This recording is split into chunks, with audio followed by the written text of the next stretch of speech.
संपूर्ण संतोष भगत पुढची हरिभक्ती परायण संपूर्ण संतोष भगत ही कीर्तनकार जी 12वीचं शिक्षण प्राप्त केल्यानंतर तिनं शिक्षण क्षेत्रात प्रवेश करण्यासाठी D.Ed ची पदविका ही प्राप्त करण्याच्या मार्गावर आहे. स्वतः एक कवयित्री म्हणून सुद्धा चांगली कविता लेखन करत असते, ज्यामध्ये साहित्यामध्ये विशेष रुची आहे. साहित्याचं वाचन सदोदित चालू असतं आणि ही संस्कृतीची पहिली पायरी आहे असं आपण मानतो. अशा कीर्तन क्षेत्रामध्ये भगत कुटुंबियांचं नाव पुढे नेण्यासाठी हरिभक्ती परायण सुहास बुवा वजे यांच्या कृपा आशीर्वादातून पुढे जाणारी संपूर्ण संतोष भगत स्नेहा शेट्ये आमच्या भगिनी आहेत, विनंती आहे, ज्येष्ठ भगिनी आहेत आमच्या पेडणेहून खास कीर्तन चक्री कीर्तन महोत्सवाला उपस्थित आहेत.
सज्जन हो, आज निरूपणासाठी घेतलेला अभंग संत श्रेष्ठ श्री तुकाराम महाराजांचा आहे. त्यांच्या भक्तीतला अधिकार खूपच मोठा आहे, अलौकिक आहे. कविवर्य मोरोपंत म्हणतात, मुकुटमणी संतांचा, मुकुटमणी संतांचा, शिव शिव कृपया म्हणून यावानी, शिव शिव कृपया म्हणून यावानी, नेले जड वैकुंठ, नेले जड वैकुंठ, विठ्ठल विठ्ठल म्हणून यावानी, विठ्ठल विठ्ठल म्हणून यावानी. सज्जन हो, तुकोबाराय हे संतांचे अग्रणी आहे. वैश्य समाजात ते जन्माला आले. आपल्या आजीवन वाणीने विठ्ठल विठ्ठल नामाचा उद्घोष त्यांनी केला. कितीतरी जड मूठ पतित जीवांचा उद्धार केला. अज्ञानी जीवांनी भक्ती मार्गाकडे वळावे, विठ्ठलाच्या भजनी लागावे, याकरता कितीतरी वेगवेगळे चांगले मार्ग सांगितले आहेत. आजच्या अभंगातून आपल्या जीवन विषयक एक आगळा वेगळा सिद्धांत तुमच्या समोर ठेवला आहे. चाले हे शरीर कोणाचे असते, कोण बोलवितो हरिविन.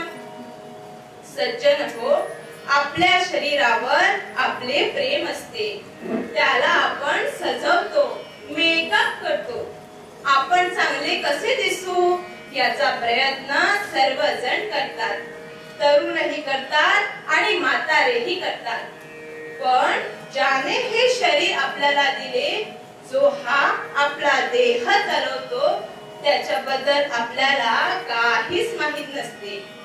स्त्री, पुरुष, कुत्रा, मांजर, घरदार, पैसे, संपत्ती या गोष्टी सर्वांनाच पाहिजे व त्याच्याबद्दल आपण मर्जी सांभाळतो, भान ठेवतो. त्यासाठी आपण प्रयत्न करतो. पण ज्याच्यामुळे हे आपल्याला मिळाले त्या सर्वेश्वर परमेश्वराला कोणी स्मरत नाही. म्हणून याची जाणीव तुकाराम महाराज आपल्याला या अभंगात करून देतात. जुन्या काळातली एक कविता प्रसिद्ध होती.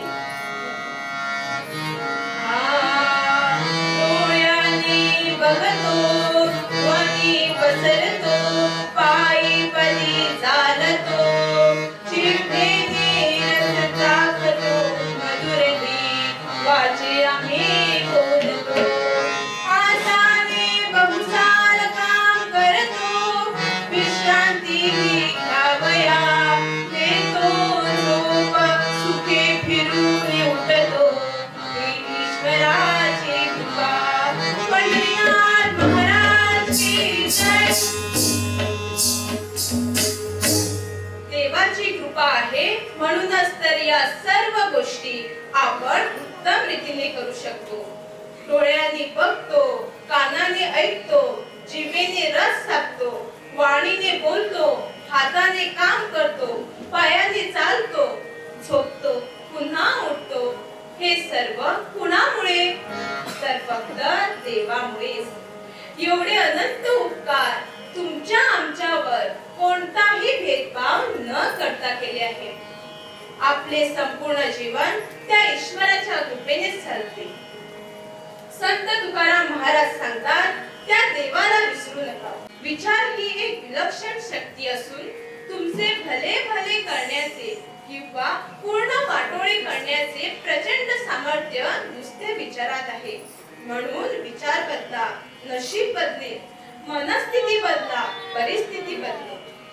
सज्जन हो, थोडाफार देह वाद प्रत्येकाला शक्य आहे आणि तो प्रत्येक माणसात सुसुप्त अवस्थेत आहे.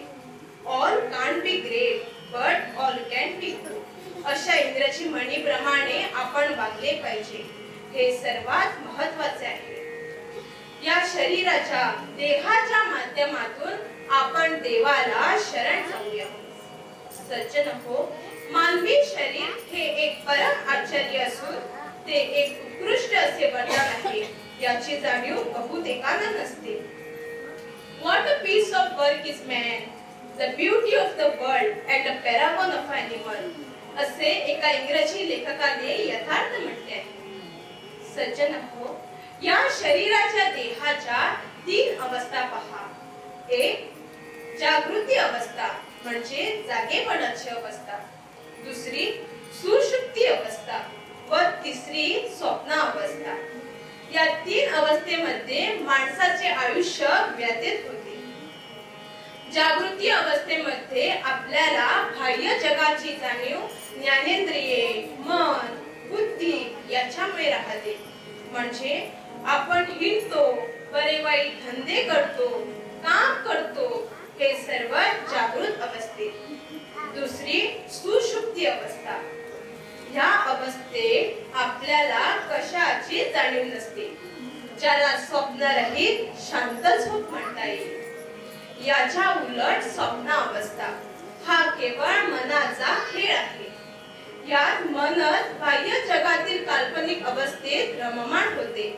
यात पण झोप पूर्ण होत नाही. या देहाच्या शरीराच्या माध्यमातून आपण देवाला शरण जाऊया. या सर्व देहाच्या शरीराच्या माध्यमांना स्थिरता, शांती येण्यासाठी आपण देवाला भजणे, त्याचे नाम घेणे सर्वश्रेष्ठ होय. सज्जन हो, भगवंताने आपल्याला हात दिले, पाय दिले, त्या हातापायांचा आपल्याला आनंद वाटत नाही. परंतु एखाद्या पांगळ्या, आंधळ्या, मुख्या माणसाकडे आपले लक्ष जाते, तेव्हा आपण म्हणतो, ओ God, I was crying with you for not providing shoes for me, but now I have realized that you have given me the legs. सज्जन हो, आपले शरीर हे दुसऱ्यासाठी सतत झिजवा. फक्त आपलाच विचार करू नका. दुसऱ्यासाठी झिजण्यातच नरदेहाची सार्थकता आहे. फक्त आपल्या स्वार्थासाठी काया, वाचा, मनाने सर्वजण जगतात. हाच जणू सर्वांचा स्वभाव आहे. अग्नीने जाळावे, अग्नी जाळतो. अग्नीमुळे अन्न शिजते. दाहकता हा अग्नीचा दोष आहे. मेघाने पाऊस पडावा. मेघ म्हणजे ढग. सर्वत्र वेळेवर पाऊस पडतो. नंतर आम्हाला पाणी मिळते. विहिरी भरायला लागतात, झरे वाहायला लागतात, शेता भाताला पाणी मिळते.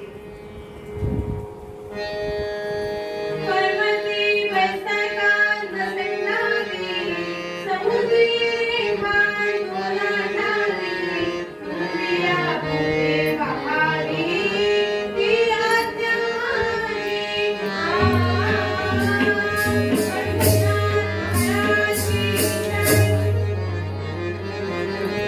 पर्वताने आपले आसन सोडू नये. समुद्राने आपली मर्यादा सोडू नये. पृथ्वीने सर्व प्राण्यांचे वहन करावे. सर्वांना आधार द्यावा. ही सर्व सत्ता त्या देवाची आहे. यातल्या आपल्या हातात काहीही नाही. ही सर्व सत्ता त्या देवाची आहे. मूळ पद्यात